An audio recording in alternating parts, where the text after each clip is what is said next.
મારા નયનોમાં આવી જરા બેસને, મને થાય છે તને હું નિરખ્યા કરું. મારે હૈયે આવીને જરા હસને, હું આંસુડા પાડીને તને ભજ્યા કરું. તારા કારણ ઝૂરવું મને ગમે, મારું મનડું હવે બસ તુજમાં રમે.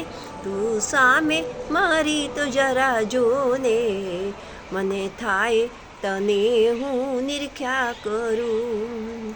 તું શાશ્વત થઈને અદીઠો થયો, અમે નાશવત થઈને દીઠા થયા. મને મૂરખને કાંઈક તું કે ને, મને થાય છે હું તને નિરખ્યા કરું. તું પ્રીતિનો પુરાવો મને દેજે, કાલી ઘેલી કુસુમને કાંઈક કેજે. મારા અંતરમાં આવીને તું હવે રેજે, મને થાય તને હું નિરખ્યા કરું. આંસુડા પાડીને તને ભજ્યા કરું. શ્યામ સુંદર શ્રી અમને